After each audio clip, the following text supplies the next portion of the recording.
11월 28일 금요일 유로파리그 분석 시작하겠습니다. 모든 경기 분석은 네이버 카페에서 확인 바랍니다.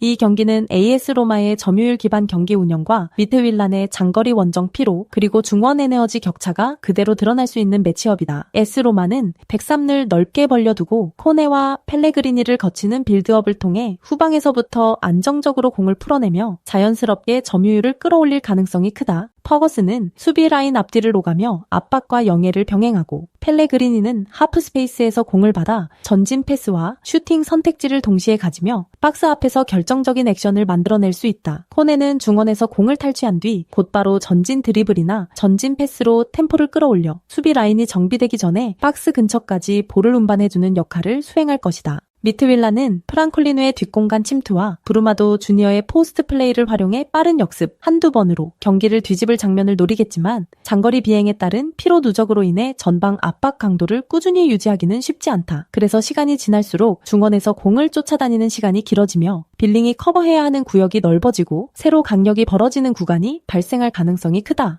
볼 점유율 역시 AS 로마가 더 높은 비율을 차지해 나갈 공산이 크고 점유율을 장악하는 팀이 페널티 박스 주변 지역에서 더 많은 슈팅과 크로스를 시도할 수 있다는 점을 고려하면 이는 매우 중요한 포인트다. AS 로마는 이러한 구조를 바탕으로 박스 안 크로스, 하프 스페이스 침투, 세트피스를 모두 활용해 다양한 패턴으로 이 결정적인 득점 찬스를 만들어낼 수 있는 조건을 갖춘 매치업을 맞이했다고 볼 수 있다. 미트 입장에서는 수비 숫자를 맞춰놓고 블록을 내리는 시간이 길어질수록 박스 안에서 세컨볼 처리와 마크 전환에 필요한 집중력을 유지하기가 점점 더 어려워진다. 특히 후반 60분 이후에는 원정 피로와 수비 부담이 겹치면서 라인 강력이 더 벌어지거나 반대로 지나치게 박스 안으로만 말려 들어가는 그림이 나올 가능성이 높다. AS 로마가 경기 중반 이후 한 차례 템포를 끌어올리면 미트윌란의 블록은 더 깊게 내려앉을 수밖에 없고 이때 펠레그리니의 킥 퀄리티와 퍼거슨의 박스 안 움직임, 코네의 세컨볼 장악력이 한꺼번에 살아날 것이다. 그럼에도 불구하고 미트윌란이 프랑콜리누의 속도를 활용해 역습 한두 번으로 위협적인 장면을 만들 수는 있겠지만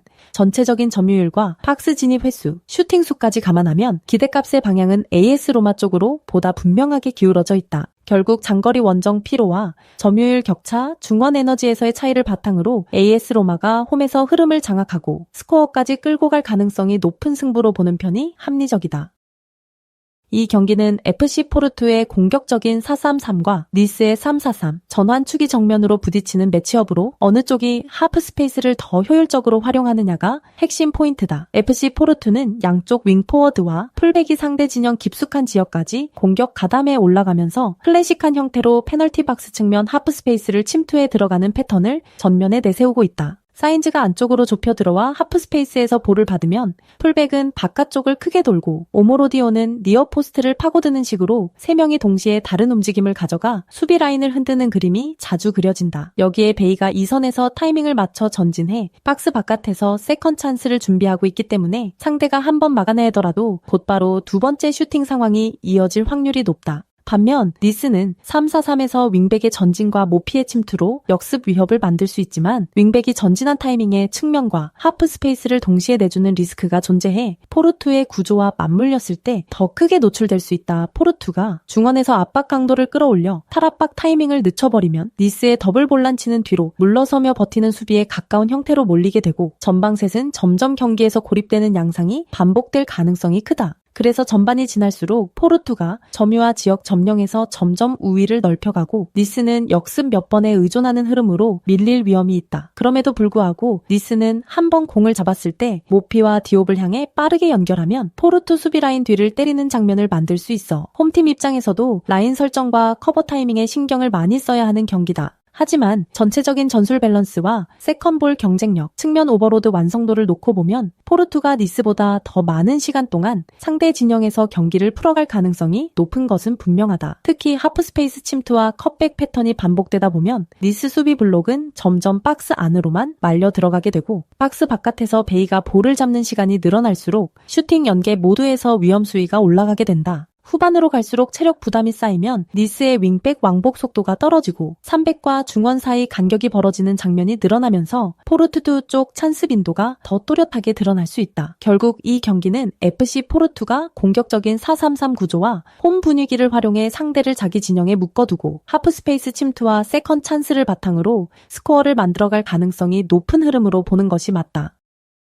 이 경기는 4-3-3 미러 매치 구도이지만 실제로는 측면 라인에서 얼마만큼 위협적인 장면을 반복적으로 만들어내느냐가 승부의 핵심 포인트가 될 가능성이 크다. 페예노르트는 우에다를 박스 안타깃으로 세워두고 하지무사의 돌파와 스테인의 전환 패스를 통해 측면과 하프 스페이스를 번갈아 공략하는 구조가 잘 정리되어 있다. 하지무사가 최근 물오른 경기 감각을 바탕으로 1대1 돌파와 안쪽 침투에서 상대 풀백을 흔들어 놓는다면 셀틱 포백 수비진은 한쪽으로 과도하게 쏠린 상태에서 반대편 측면까지 동시에 신경 써야 하는 부담을 떠안게 된다. 게다가 셀틱은 클래식한 포백 형태로 라인을 맞춰 움직이는 특징 때문에 측면에서 집요하게 공격을 시도해 들어오는 팀들에게 공간을 내주고 크로스와 컷백을 허용하는 장면이 여러 차례 나왔던 흐름을 가지고 있다. 그래서 오늘 경기에서도 셀틱이 측면 공간을 효과적으로 방어하지 못한다면 하지무사의 침투와 페예노르트 풀백의 오버래핑이 겹치는 구간에서 수비 라인이 무너질 가능성이 높다. 반면 셀틱 역시 이 헤아나초와 메다, 맥그리거를 중심으로 전방에서 빠른 연계를 시도할 수 있기 때문에 완전히 밀리는 경기가 아니라 순간순간 치열한 공격 주고받기가 나올 여지는 분명히 존재한다. 다만 템포가 높아질수록 페예노르트는 측면에서부터 공격의 속도를 끌어올릴 수 있는 옵션이 풍부한 반면 셀틱은 포백 뒷공간과 측면 수비 커버에서 불안 요소를 안고 있다는 점이 결정적인 차이로 보인다. 페예노르트 입장에서는 하지 무사의 돌파를 전진 패스와 빠른 방향 전환으로 최대한 자주 활용해 셀틱 포백이 라인 정렬을 끝내기도 전에 박스 근처까지 볼을 운반하는 것이 승부의 핵심 전략이 될 것이다. 셀틱이 라인을 내리면 박스 근처에서의 연속 패스와 컷백에 노출되고 라인을 올리면 하지 무사와 우에다의 뒷공간 침투에 시달리는 이중 압박에 걸릴 수 있는 구도다. 결국 측면 침투와 포백의 약점 그리고 윙어 한 명이 경기 템포를 어디까지 끌어올릴 수 있는지까지 감안하면 흐름은 페예 쪽으로 조금 더 기울어져 있다는 해석이 설득력 있다.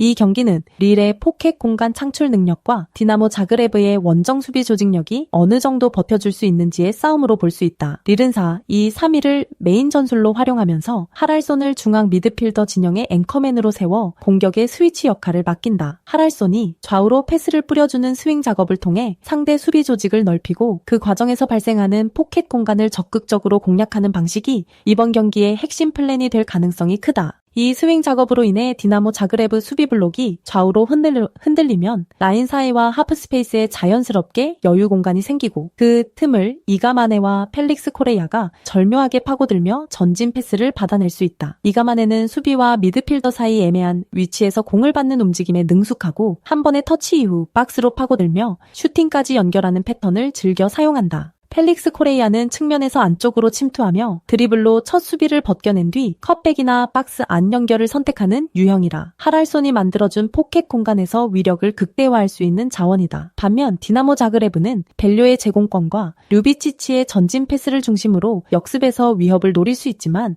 라인을 높게 가져간 상황에서 하프 스페이스가 열리는 장면이 반복되면 버티기 어려운 구도에 들어간다. 그래서 원정팀 입장에서는 수비 라인을 지나치게 올리지 않고 중간 라인에서 블록을 형성해 릴의 전진 패스를 차단하려 할 가능성이 크다. 그럼에도 불구하고 릴은 홈 경기 특유의 기세와 함께 전방 압박 강도를 높게 유지하며 디나모 자그레브의 빌드업에 끊임없이 압박을 가할 것으로 보인다. 특히 하랄손의 패스 방향 전환이 몇 차례만 성공해도 이가마네와 펠릭스 코레야가 포켓 공간에서 자유롭게 볼을 받는 장면이 늘어나면서 디나모 자그레브 수비 라인은 박스 앞에서 버거운 상황에 자주 놓일 수 있다. 디나모 자그레브도 세트피스나 벨료를 활용한 롱볼 패턴에서 한두 번의 찬스를 만들 수 있겠지만 전체적인 볼 점유와 찬스 퀄리티에서는 릴이 앞설 가능성이 높다. 시간이 지날수록 릴의 패스 템포와 포켓 공략 빈도가 더 올라가면 원정팀 수비는 단순히 박스 안을 지키는 것만으로는 버티기 어려운 국면에 몰릴 여지가 크다. 결국 전술 구조와 홈 이점, 그리고 하랄손의 스윙 작업을 통해 만들어지는 포켓 공간 활용 능력을 모두 감안하면 이 경기는 릴이 흐름과 스코어를 동시에 가져갈 가능성이 더 높은 매치업으로 볼 수 있다. 이 경기는 홈에서 라인을 올려 압박과 세컨볼을 장악하려는 아빌라와 사사이 블록으로 버티며 투톱의 한 방을 노리는 영보이즈의 구도로 전개될 가능성이 크다. 에이빌라는 틸레만스가 후방 빌드업 지점까지 내려와 템포를 조절하고 맥긴이 앞쪽으로 뛰어올라 상대 중원을 강하게 물어뜯으면서 중원 싸움의 강도를 끌어올릴 것이다. 와킨스는 측면으로 빠졌다. 다시 안으로 들어오는 대각선 움직임으로 센터백과 풀백 사이 강력을 계속 찢어놓으며 이선 자원에게 하프 스페이스 침투 통로를 열어줄 수 있다. 그리고 풀백들의 오버래핑이 겹쳐지면 측면에서의 크로스뿐 아니라 박스 안 컷백 패턴이 자연스럽게 늘어나 영보이즈 수비 라인의 시선을 계속 분산시킬 수 있다. 영보이즈는 초반에는 기고비치와 라벨로송을 활용해 롱볼과 빠른 전환으로 맞받아치겠지만 몬테이루의 체력 소모가 누적되면 중원 압박 강도가 떨어지고 라인 강력이 벌어질 가능성이 크다. 때문에 후반 승부처로 갈수록 영보이즈는 세컨드볼 경쟁에서 한 박자씩 늦어지는 장면이 잦아지고 자연스럽게 점유율까지 아스톤빌라 쪽으로 기울어질 여지가 높다. 이 타이밍에 에이빌라의 전방 공격진이 과감하게 박스 근처까지 전진하며 침투에 들어간다면 흘러나오는 루즈볼과 세컨볼을 상대보다 먼저 주워 담아 연속적인 슈팅 기회를 만들 수 있다. 맥기는 박스 앞에서 두 번째 볼에 거칠게 달려들어 세컨드 슈팅 각을 열어줄 수 있고 틸레만스는 박스 밖에서 공을 다시 한번 좌우로 돌려 빌드업을 재시작하는 역할로 영보이즈를 계속 흔들 수 있다. 이렇게 공격이 한 번에 끝나지 않고 세컨볼 회수 이후 다시 측면 전개와 크로스, 컷백으로 이어지는 파도 공격이 이어지면 영보이즈 수비진의 집중력은 점점 더 떨어질 수밖에 없다. 반면 영보이즈는 라벨로송의 개인 돌파와 기고비치의 제공권을 통해 간헐적인 방역을 시도하겠지만 전반과 후반의 에너지 차이가 커질수록 공격 전개가 길게 끊기며 박스 안 도달 횟수 자체가 줄어들 수 있다. 그럼에도 불구하고 에이빌라가 라인을 지나치게 올리면 뒷공간 역습 리스크는 분명 존재하므로 후반에는 맥긴과 틸레만스가 라인 강력과 압박 강도를 조절하며 리스크 관리에 신경 쓸 필요가 있다. 하지만 영보이즈의 세컨드볼 집중력 저하와 후반 점유율 하락 패턴까지 고려하면 장기전으로 갈수록 중원과 박스 앞 공간에서 아스톤빌라가 더 많은 슈팅 볼륨을 확보할 가능성이 크다. 세트피스에서도 아스톤빌라는 제공권과 세컨드 상황 대처 능력을 앞세워 한 번 막힌 볼을 다시 주어 슈팅으로 연결하는 루트를 만들어낼 수 있어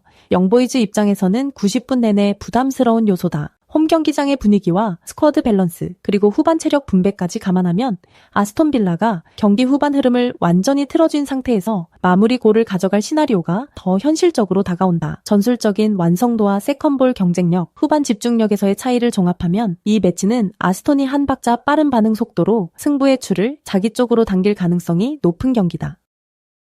이 경기는 튀르키예 홈 특유의 열기와 전환 속도 그리고 뒷공간 커버 능력의 차이가 그대로 드러날 수 있는 매치업이다. 펜에는 초반부터 홈 팬들의 에너지를 등에 업고 강한 압박과 빠른 전진 패스를 통해 경기 흐름을 쥐려 할 가능성이 높다. 프레드는 중원에서 상대의 전진 패스를 끊어내며 압박의 기준점을 제공하고 공을 탈취하는 즉시 아센시오 쪽으로 방향을 전환해 전환 속도를 끌어올릴 것이다. 아센시오는 하프라인 근처에서 볼을 받은 뒤 페렌 수비 라인이 정리되기 전에 엔 네시리를 향한 대각선 침투 패스를 시도하며 이 한 번의 연로 수비 라인을 한 번에 갈라놓을 수 있다. 엔 네시리는 이런 상황에서 뒷공간 침투 타이밍을 노리다가 수비 라인의 뒤꿈치가 앞으로 쏠리는 순간을 정확히 포착해 박스 안으로 파고들며 마무리까지 이어갈 준비가 되어 있다. 반면에 페레는 전진 압박을 통해 페네르바체의 후방 빌드업을 흔들려 하겠지만 압박 뒤 리커버리 속도가 느려 터져 뒷공간 커버가 늦어지는 약점이 치명적으로 드러날 수 있다. 전진 압박에 실패하는 순간 더블 볼란치와 포백 사이 강력이 벌어지고 이 구간을 아센시오의 패스와 엔 네시리의 침투가 정확히 공략한다면 한 번의 전환 패턴 플레이로 결정적인 득점 장면이 만들어질 것이다.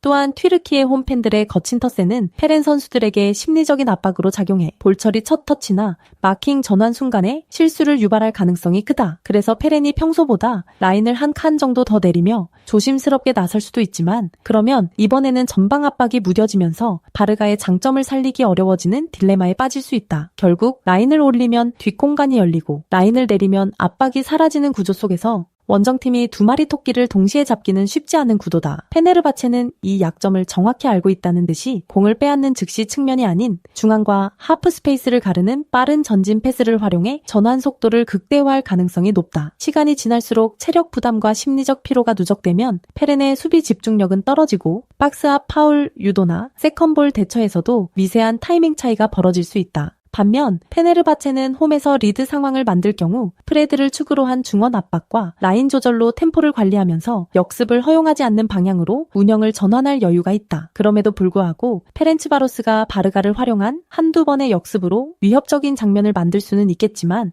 전체적인 공격 패턴의 다양성과 재현성에서는 페네가 확실히 우위에 있다. 종합하면 호미점, 전환 속도, 뒷공간 침투 능력, 그리고 상대 리커버리 약점까지 감안했을 때 이 경기는 페네르바체가 주도권과 결과를 함께 가져갈 가능성이 높은 흐름으로 보는 편이 합리적이다.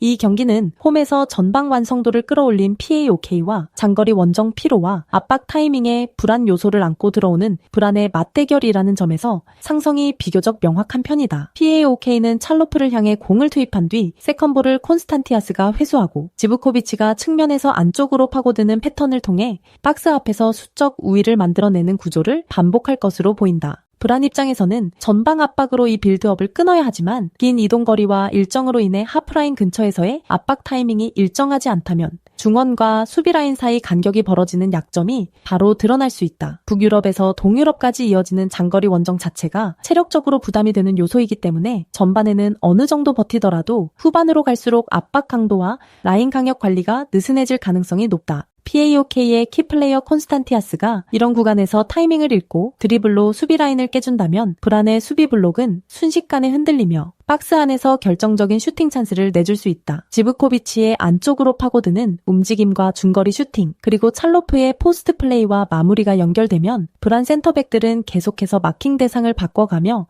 쫓아다녀야 하는 상황에 놓일 것이다. 불안은 헤게보와 피네를 활용해 뒷공간을 노리는 역습을 시도할 수 있겠지만 기본적으로는 원정에서 라인을 지나치게 올리기보다는 중간 블록을 유지하며 위험을 줄이는 방향으로 나올 가능성이 크다. 그러나 공수 전환 속도와 압박 타이밍이 애매한 상태에서 중간 블록만 유지하면 상대에게 하프 스페이스와 이선 지역에서의 볼 점유를 허용하는 시간이 길어지고 결국 박스 앞 두 번째, 세 번째 동작에서 실점 위기가 열릴 수 있다. PAOK는 홈에서의 자신감과 관중의 압박을 등에 업고 초반부터 라인을 높게 끌어올려 불안의 빌드업을 끊고 세컨볼을 선점하려 할 것이며 이 과정에서 경기를 지배하는 구간이 길어질 가능성이 높다. 그래서 전술 구조와 심리 그리고 일정 요인까지 모두 감안하면 이 매치업은 불안이 득점 찬스를 전혀 만들지 못하는 경기는 아니더라도 흐름 전체는 PAOK 쪽으로 기울어질 가능성이 더 크다고 보는 쪽이 합리적이다. 특히 후반 중반 이후에는 불안의 압박 강도가 눈에 띄게 떨어지고 콘스탄티아스가 라인 사이에서 자유를 얻는 장면이 늘어나면서 박스 앞 드리블과 스루 패스를 통해 추가 찬스가 나올 여지도 적지 않다. 결국 이 경기의 핵심은 누가 먼저 중원에서 압박 타이밍을 잡고 하프 스페이스를 점유하느냐인데 홈팀 PAOK의 전술 완성도와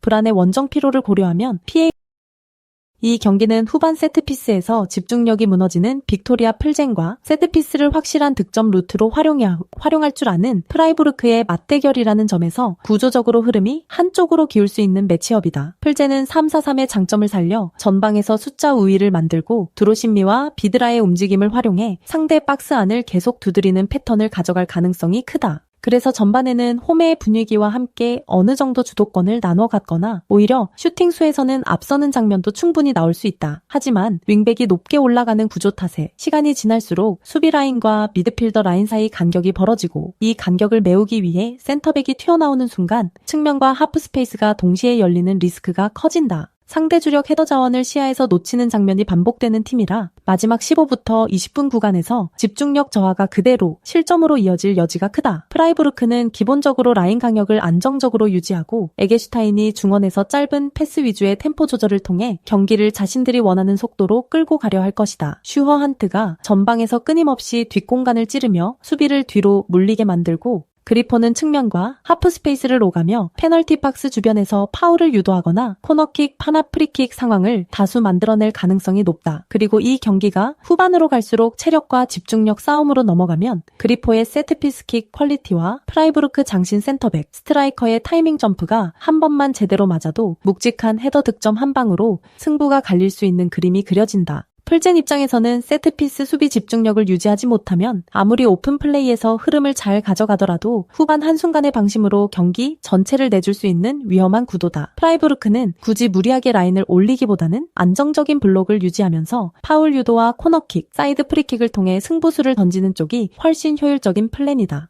그렇기 때문에 이 경기는 전반에는 팽팽한 양상 속에서도 후반으로 갈수록 세트피스 한두 번이 흐름을 뒤집는 키가 될 가능성이 크고, 그 지점에서 킥 퀄리티와 제공권이 더 우위인 프라이부르크 쪽 기대값이 자연스럽게 높아진다. 또한 프라이부르크는 유럽 대항전 경험이 풍부한 스쿼드를 보유하고 있어 원정 분위기와 압박 속에서도 경기 후반 승부처를 관리하고 공략에 대한 노하우가 있는 팀이다. 결국 세트피스를 득점 루트로 연결할 수 있는 프라이부르크와 후반 세트피스 수비 집중력에 불안이 있는 플젠의 조합은 원정팀 쪽 승리 시나리오를 먼저 떠올리게 만드는 매치업이다. 네이버 카페에 오시면 전 경기 분석글 확인하실 수 있습니다. 구독, 좋아요 누르시고 보다 빠르게 분석글 받아보시기 바랍니다. 감사합니다.